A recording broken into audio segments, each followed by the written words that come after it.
Kaixo guztioi eta ongi etorri Plentsa zuzenean programara. Hurrengo larun batean, martxoak 5, Plentsako inauteri tematikoak egongo dira. 2 urte luzez ospatu ezinik egon ondoren. Horregatik, gaur antolatzaileekin hitz egiteko aukera daukagu. Plentsako jai batzordeko ordezkari gisa Mercedes Etxegarai eta kuadrigen batzordetik Jone Uribaso etorri dira Plentsa telebistako platora, 2022ko inauteri tematiko hauek azaltzera.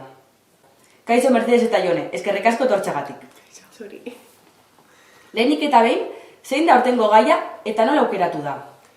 Aurtengo gaia dira famatuak, edo jende famatu, ez da, bai? Eta, Plentsako alfombra gorri, ez da?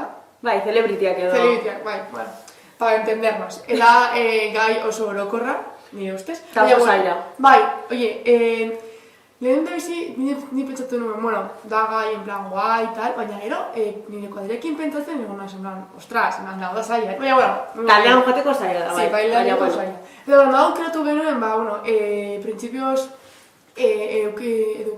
daukagu WhatsAppeko talde bat, Plentsako kuadriako guztiok, eta handik, izan genuen, geratzen gara denok batera, eta aukeratzen dugu gai bat. Eta orduan, kuadria bakoitzak, eraman genuen gure proposamena, eta han bozkaketa egin genuen, eta egin gustatu zeguna izan zen famatuen gaia, eta famatuen gaia da gorko gai, gaur aurtengo gaia.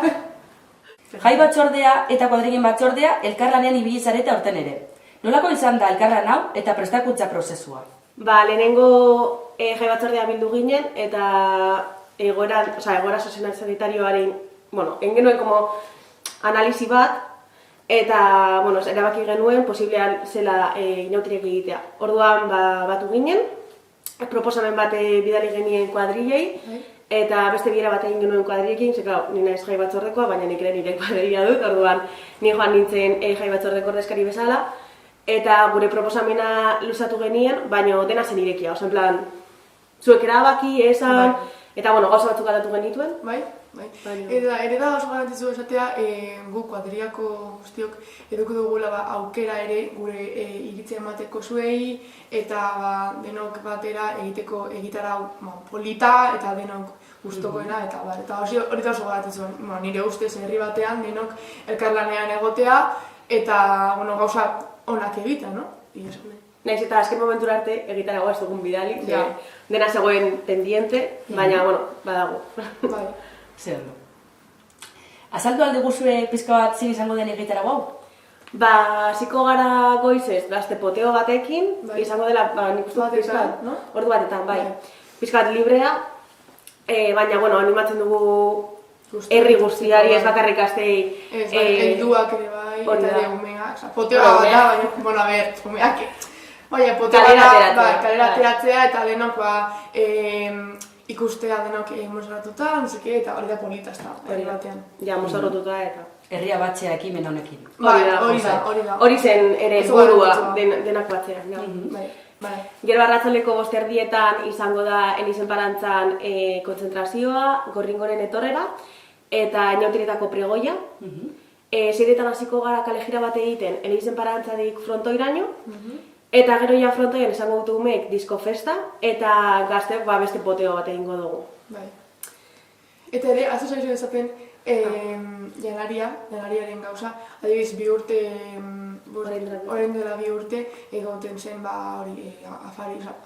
Baskaria. Egoten zen gazte Baskari bat. Gazte Baskaria jaialain eta baina orain egoera honekin ezin da. Orduan guk proposatzen dugu kuadria bakoitzak bere etxeetan, tabernetan, gaitzizu bat tabernetara joan, kontsumitzera. Edo, txokotara, baskaltzera eta gero berriro herriko jenderakin elkartzera. Hori da, bakoitzak bere aldetik eta gero ja batzen gara 5:00. 6:00 izango da kalejira eta heltzen garenean, ez dut gogoratzen 7:30 jartzen duen, baina, heltzen garenean egongo da disko festa umentzat eta gazteak joango gara berriro poteratzera.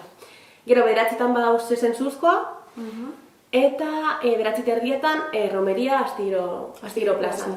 Hori da. Uste dugu dela egitarau. Ogoera honekin nahiko potentea. Nahiko ona, duela 2 urte ez dela egitena. Gauza, akordeon. Oso egitarau potoloa eta gainera gauza berri bat duzue. Jendearen interesa sustatzeko, pizka bat kontatu alduzue Gorringo zer den? Bale, Gorringo da pertsonaia bat, Antolintxu bezala. Bai, jai batzordak proposatutakoa, azkenean gazteak dira azkenean mugitzen direnak, mugitzen garenak, festetan eta agian gara agian ez daukagun ordezkapen bat, pertsonaia bat gu ordezkatzeko edo. Azkenean, heldueko daute Antolintxu eta Madalentxu eta umeek txiki Antolintxu eta txiki Madalentxu. Orduan, zen pizka bat garrantzia emateko ere gazteei, plentzako urteko lehenengo jaietan, direla inauteriak, eta hori. Eta ere da, inauteriak sustatzeko, ezta? Adibidez, Tolosan kristonko festa egiten dute, eta entzabetik hemen ez, ezta? Orduan, Gorringoa egin dugu, ere jendea jakiteko hemen ere ospatzen diren inauteriak eta ere onak direla. Nork ordezkatuko duen aurten esango duzue, ala sorpresa izango da? Sorpresa! Sorpresa izango da, ondo. Ez dago hemen, spoiler. Ez garago. Oso ondo. Azkenik eta bukatzeko, ze mezu luzatu nahi diezu herritarrei jardueretan parte hartzeko? Bai jai batzordetik bai pertsonalki, nik eskertzen dut pilo urte hauetan zehar egon den parte hartzea, eta espero dute urte honetan zehar ere parte hartze ona egotea, eta jendea kalera ateratzea, jendea disfrutatzea, hori da, azkenan garrantzituena da. Nik ere betu nahi dut, adibidez, Antolinetan kristonako festa egiten dela, playbaketan eta bar, eta jendea asko mozoratzen dela eta asko izoratzen du, eta orduan nire galdera zagatik ez du egiten berdina inauterietan. Orduan, denoi animatzen zaituztet, mozoratzera, eta egun horretan, ekintzetan parte hartzera, oso garrantzitsua dela. Eta bukatzeko, bukatzeko ere esan, jai batzordean gozela pertsona oso gutxi, eta antolatzera animatzen den edonor ongietorria izango dela, eta hori, azkenean hobeto dela jende gehiago gotea, iritzi gehiago. Hori da, azkenean delako herriaren ordezkapen nagusiago bat, eta herriaren gustuena. Orduan, jarri gurekin kontaktuan edo, eta hori. Oso ondo, berriz ere eskerrik asko minutu batzuk eskaintzagatik bioi. Eta gogoratu, larun batean, plentzako inateri tematikoak ospatuko dira 2 urteren ondoren. Animatu parte hartzera!